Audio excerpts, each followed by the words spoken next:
8절의 말씀입니다. 신약성경 야고보서 1장 12절에서 18절의 말씀입니다. 제가 가진 성경 신약성경 371면에 있는 말씀입니다. 찾으셨으면 다 같이 한 목소리로 같이 읽도록 하겠습니다. 시험을 참는 자는 복이 있나니 이는 시련을 견디어낸 자가 주께서 자기를 사랑하는 자들에게 약속하신 생명의 면류관을 얻을 것이기 때문이라. 사람이 시험을 받을 때에 내가 하나님께 시험을 받는다 하지 말지니 하나님은 악에게 시험을 받지도 아니하시고 친히 아무도 시험하지 아니하시느니라.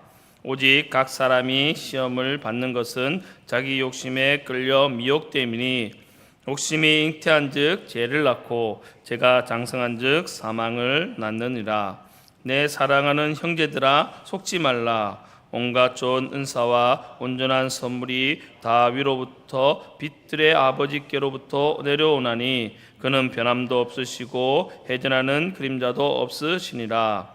그가 그 피조물 중에 우리로 한 첫 열매가 되게 하시려고 자기의 뜻을 따라 진리의 말씀으로 우리를 낳으셨느니라. 아멘. 할렐루야. 아멘.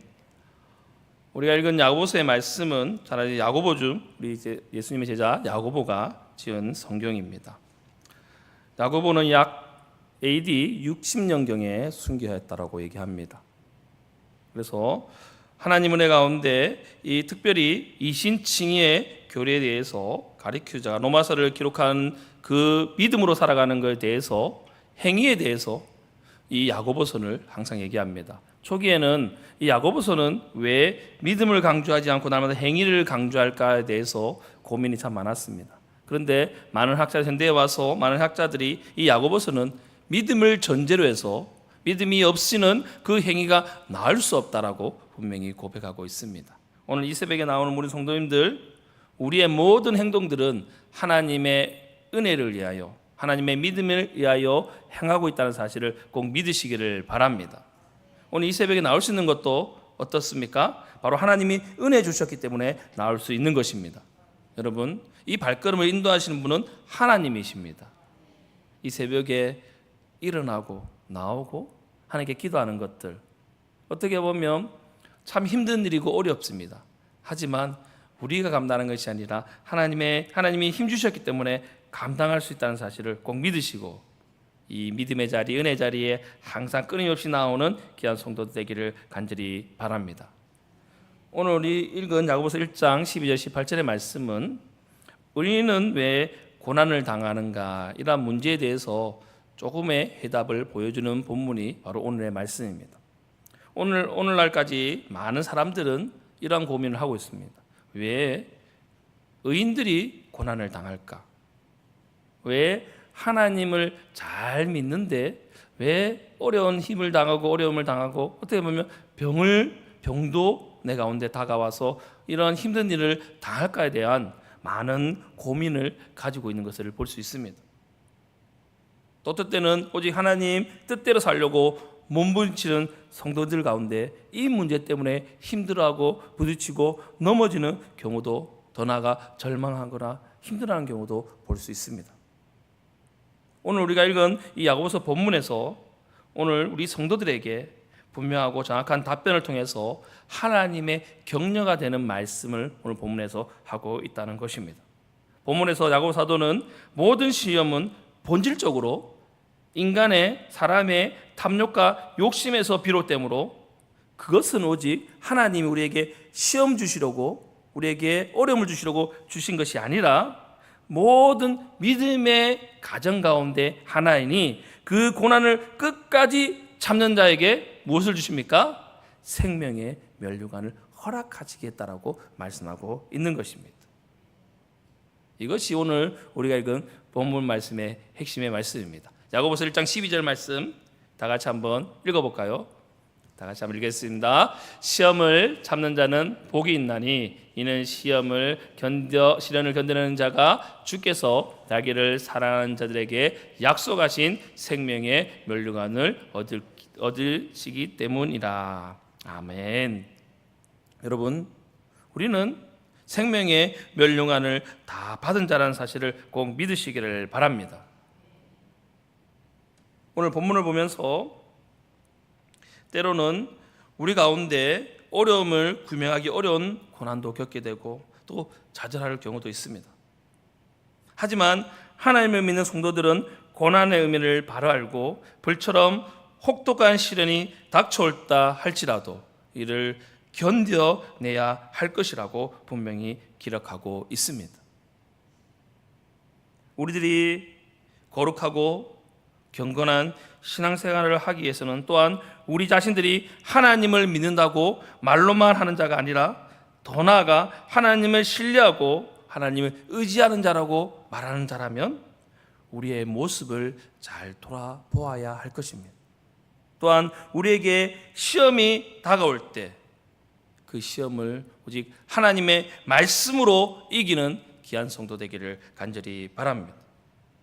오늘 우리가 읽은 본문 말씀을 통해서 어떻게 우리가 고난을 극복하고 하나님 말씀을 어떻게 믿고 행해야 되는지를 같이 나누면서 은혜받는 시간이 되기를 간절히 바랍니다. 다시 한번 우리 12절의 말씀입니다. 다시 한 번 더 읽어보겠습니다. 시험을 참는 자는 복이 있나니 이는 시련을 견뎌낸 자가 주께서 자기를 사랑하는 자들에게 약속하신 생명의 멸류관을 얻을 것이기 때문이라. 아멘. 여러분, 하나님 자녀인 성도들도 삶 속에서 시험과 어려움과 고난을 만납니다. 이 세상을 살아가는 사람들 중에 아무도 어려움이 없고 고난이 없고 시험이 없다라고 말할 사람은 아무도 없을 것입니다. 여러분들도 신앙생활 하시면서 우리가 부흥회를 열심히 기도하고 나서 참 그 생활을, 그 믿음 생활을 온전히 이루어 나가고 그 믿음으로 살아가면 얼마나 좋겠습니까? 믿음이 있는 곳에는 시험도 같이 따라옵니다. 왜 그렇습니까? 다른 말로 하게 되면 우리 가운데 은혜가 많기 때문에 시험도 다가온다는 사실을 믿으시기를 바랍니다. 은혜가 없으면 시험도 없는 경우가 많습니다. 또한 하나님을 온전히 믿기 때문에 시험이 다가오는 경우도 있습니다. 어떻게 하면 그 시험이 나에게 복이 되는 것입니다. 여러분, 성경에 아무런 자신이 잘못이 없지만 고난을 당한 구약의 인물이 한 명 나옵니다. 그 인물은 자신이 왜 고난을 당하는지 잘 모릅니다. 자신의 재물을 다 잃어버리고 자신의 자녀가 다 죽어버리고 자신의 재산을 다 잃어버리고 더 나아가 자신의 몸까지 아파하고 끝내는 자신의 아내까지 떠나버립니다. 저주를 하고. 하지만 그는 절대 하나님의 믿음을 놓지 않습니다. 나중에 하나님께서 그 인물을 세워주셔서 갑절의 은혜를 허락하여 주십니다. 그 인물이 누구입니까? 욥입니다. 여러분, 욥은 예수 그리스도의 모양을 나타냅니다. 아무런 이유 없이 고난당하신 예수 그리스도의 은혜를 우리에게 가르쳐주고 있습니다. 우리는 예수님의 은혜를 받은 사람들입니다. 믿으십니까? 그러면 어떻게 해야 합니까? 우리가 이 세상의 시험과 어려움을 이길 수 있는 방법이 무엇입니까? 결론적인 말씀으로 예수 그리스도만 바라보아야 하는 것입니다. 시험을 참고 인내하는 자에게 하나님의 축복이 임한다는 사실을 꼭 믿으시기를 바랍니다. 더 나아가 그러한 자에게 생명의 멸류관을 주시겠다라고 말씀하고 있는 것입니다.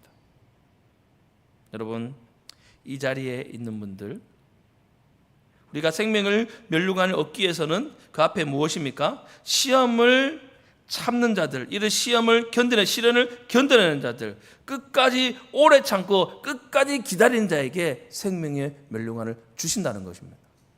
다르게 말씀드리면 사랑하는 자들에게 하나님의 그 축복을 주는 자에게 오래 참으라고, 끝까지 견디라고 말씀하고 있는 것입니다. 여러분 가운데 어려움이 있고 힘든 일이 있습니까?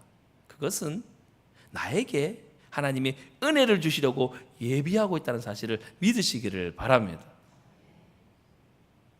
나에게 시험거리가 많고 나에게 어려움이 다가옵니까? 어떻게 합니까? 하나님이 나의 삶에 은혜가 넘치구나. 그렇기 때문에 나의 시험이 더 다가오는구나. 더욱더 하나님께 엎드리는 귀한 주의 자녀들 되시기를 간절히 바랍니다. 오래 참고 견디면 그때부터 주님이 주신 축복과 은혜의 시간이 시작된다는 사실을 꼭 믿으시기를 바랍니다. 우리는 항상 은혜 받고 나올 때 항상 우리의 걱정거리가 생깁니다. 그전에는 잘 생각나지 않는 것들이 갑자기 생각납니다. 왜 그렇습니까? 그전에는 죄에 대해서 알지 못하였습니다. 이것이 나에게 대해서 시험인지 고난인지를 알지 못하다가 은혜 받으니까 나의 마음 가운데 찔림이 생기고 그것들이 죄로 보이기 시작하는 것입니다. 그럴 때 나의 삶이 변화가 일어나는 것입니다. 오늘 13절의 말씀입니다. 같이 한번 또 13절의 말씀 읽어보도록 하겠습니다. 사람이 시험을 받을 때에 내가 하나님께 시험을 받는다 하지 말지니 하나님은 악에서 시험을 받지도 아니하시고 친히 아무도 시험하지 아니하시느니라. 성도 여러분, 하나님은 스스로 악에게 시험 당할 수 없는 분이십니다.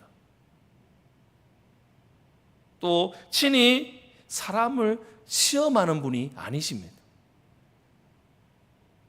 하나님은 어떠한 경우에라도 사람들을 죄를 범하게 하시는 분이 결코 아니십니다.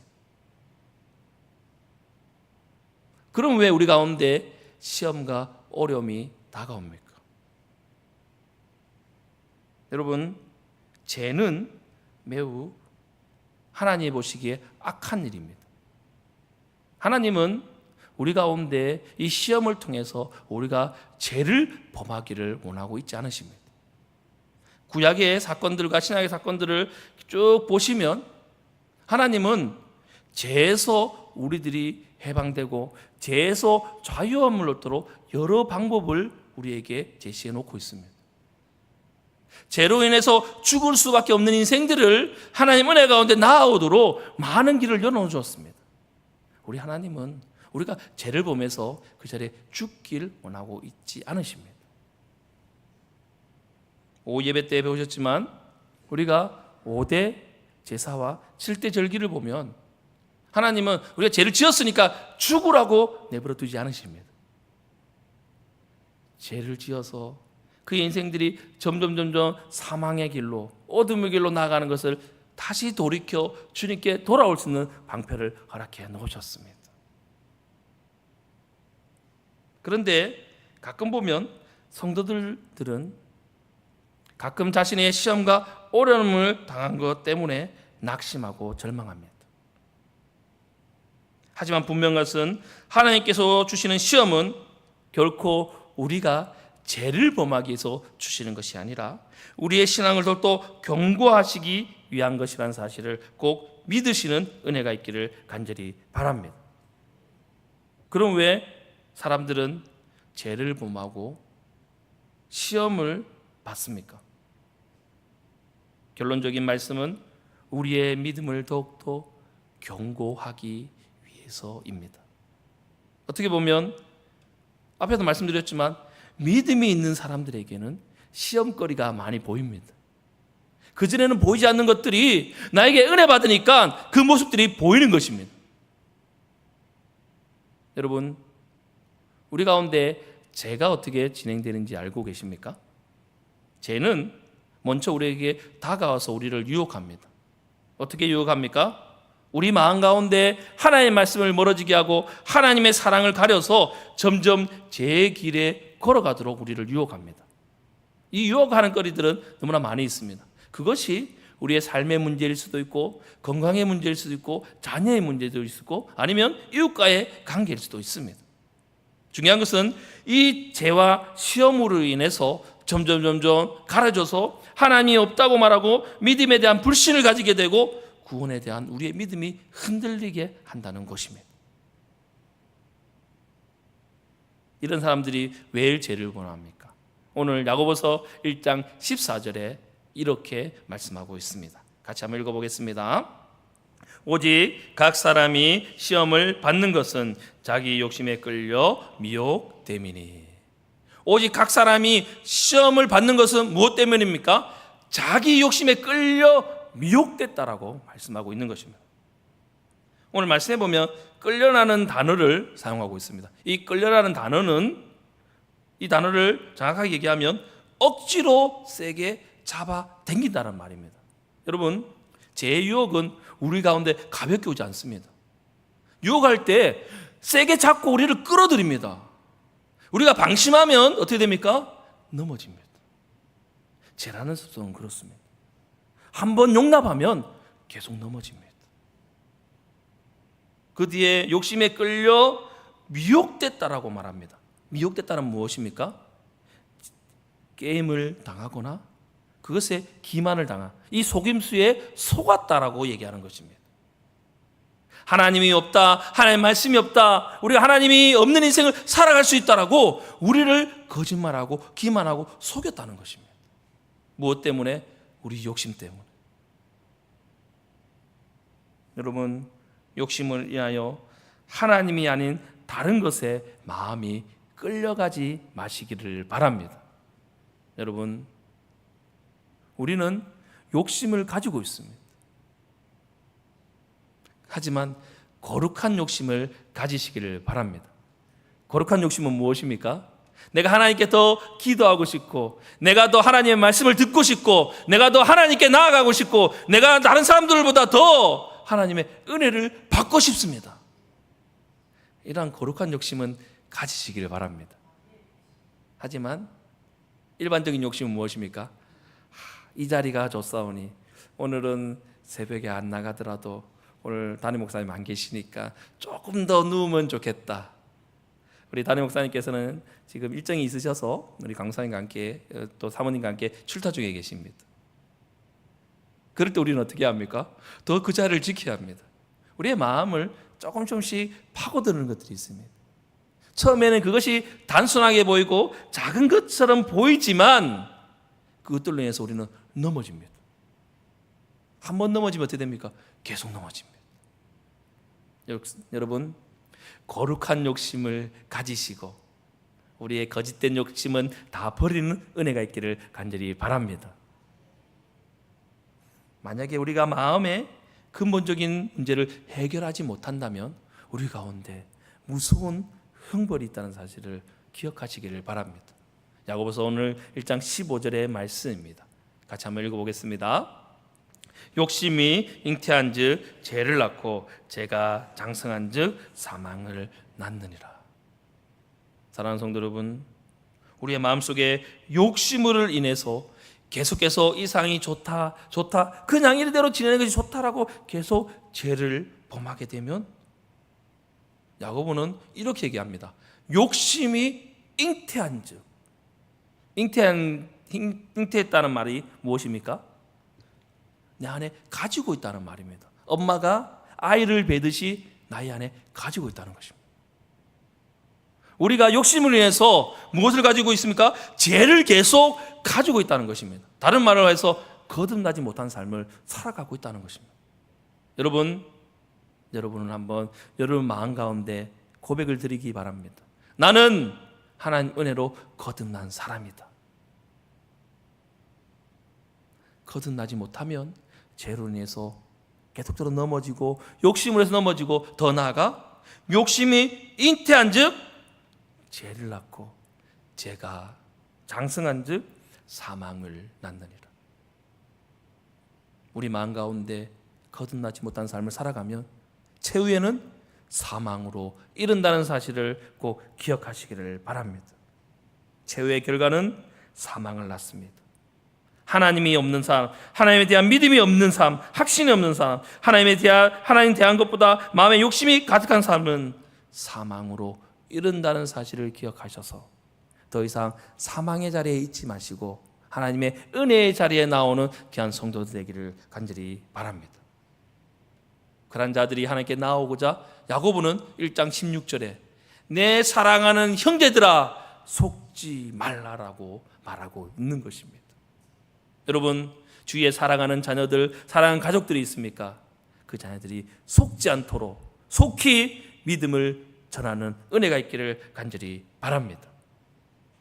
그래서 우리 17절에 이러한 말씀이 있습니다. 17절 말씀 같이 읽어보겠습니다. 온갖 좋은 은사와 온전한 선물이 다 위로부터 빛들의 아버지께로부터 내려오나니 그는 변함도 없으시고 해전하는 그림자도 없으시니라. 아멘. 이런 하나님께 나온다면 우리의 사랑의 하나님께서 온갖 좋은 은사와 온전한 선물을 주시겠다라고 말씀하고 있습니다. 여러분에게 이 새벽에 한 가지 질문하겠습니다. 여러분은 좋은 것을 받기 원하십니까? 나쁜 것을 받기 원하십니까? 당연하죠. 좋은 것을 받기 원하실 것입니다. 여러분, 하물며 우리의 생명하고 관련되어 있습니다. 여러분, 사망을 받기 원하십니까? 영생, 생명을 받기 원하고 계십니까? 여러분, 지금 하나님께서는 욕심에 이끌려 미혹되어서 제가 장성한 즉 사망을 낳는 자가 되는 것이 아니라 온갖 좋은 은사와 온전한 선물을 받길 원한다고 말씀하고 있습니다. 누구에게? 사랑하는 자들에게. 아무나 주는 것이 아니라 사랑하는 그의 자녀들에게, 하나님의 자녀들에게, 하나님을 믿는 자녀들에게 주신다는 사실을 꼭 기억하시기를 바랍니다. 그러므로 우리는 우리의 모든 믿음의 전제는 오직 하나님을 향한 믿음을 먼저 고백하고 나아가야 한다는 것입니다. 우리가 믿는 하나님은 오늘도 어제나 오늘이나 내일이나 영원하신 동일하신 사랑의 하나님이라는 사실을 믿으시기를 바랍니다.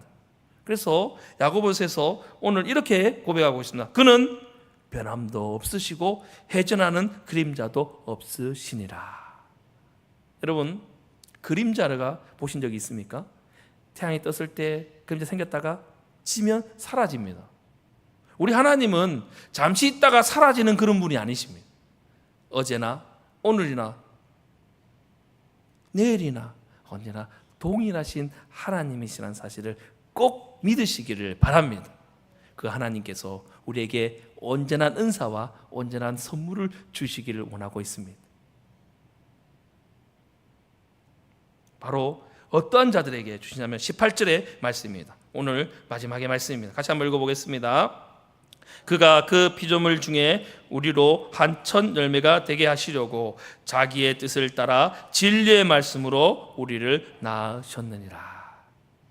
우리를 사망에서 낳은 자가 아니라 진리의 말씀으로 낳은 자들에게 하나님의 각양 좋은 은사와 온전한 선물을 주시겠다라고 약속해 주셨습니다. 여러분, 우리가 주님께로 나음을 입은 자라는 사실을 믿으시기를 바랍니다. 그 자들에게는 자연스럽게 하나님의 놀라운 선물이 따라옵니다. 우리에게 최고의 선물을 주셨습니다. 그것이 무엇입니까? 바로 영원한 생명. 예수 그리스도를 믿음을 통해서 영원한 구원의 소망을 가지고 천국에 이르는 그런 영생의 선물을 주셨다는 사실을 꼭 믿으시기를 바랍니다. 사랑하는 성도 여러분, 하나님을 사랑하면 그 사실을 분명히 알 수 있기 때문에 어떠한 시험과 환난이 다가올지라도 두려워하지 않습니다. 다른 말로 하면 우리 가운데 시험과 두려움이 다가올 때 우리는 우리가 믿음이 있구나, 우리가 잘 나가고 있구나, 더욱더 믿음을 지키며 하나님을 바라보아야 하겠다, 이러한 고백이 있는 귀한 성도들 되기를 간절히 바랍니다. 물론 이 세상을 살아가면서 시험 다가올 때 우리가 짜증을 낼 때도 있고 우리가 화를 낼 때도 있고 두려운 말을 할 때도 있습니다. 그건 이 생을 살아가면서 누구나 할 수 있습니다. 하지만 그것이 계속적으로 오랫동안 반복되면 안 됩니다. 우리는 믿음의 사람이고 욕심으로 잉태한 사람들이 아니라 성령으로 거듭난 사람들이기 때문에 그 순간 실수하더라도 하나님께 내려놓고 기도함으로 용서함 받고 회개함으로 나아가는 은혜가 있기를 간절히 바랍니다. 우리가 하나님을 사랑하는 자녀라면 우리의 힘과 노력이 아닌 하나님이 주신 힘과 사랑으로 모든 고난과 역경과 시험을 능히 감당하는 성도들이 다 되시기를 바랍니다. 또한 지금부터는 더 이상 욕심에 미혹되어 죄와 시험을 받아 사망으로 가는 인생이 아니라 우리의 모든 것을 주관하시고 항상 좋은 것을 주시고 더 나아가 예수님을 보내주셔서 우리가 사망에서 생명으로 옮겨졌다는 사실을 꼭 마음으로 믿어 입술로 고백하여 참된 믿음 생활을 통하여 하나님께만 영광 돌리는 주의 귀한 자녀들이 다 되시기를 주님의 이름으로 간절히 소망합니다. 말씀을 마치기 전에 옆에 계신 분에게 이렇게 오늘 하루 살아갔으면 좋겠습니다. 거룩한 욕심을 가지고 살아가는 하루가 되시기를 바랍니다. 오늘 하루 거룩한 욕심을 가지고 하나님 앞에 거룩하게 살아가시기를 간절히 소망합니다. 아멘. 사랑해 주님, 너무나 감사합니다. 하나님 은혜 가운데 저희에게 믿음 허락하여 주셔서 하나님 은혜 가운데 살아가게 하신 하나님, 그 은혜 너무나 감사합니다.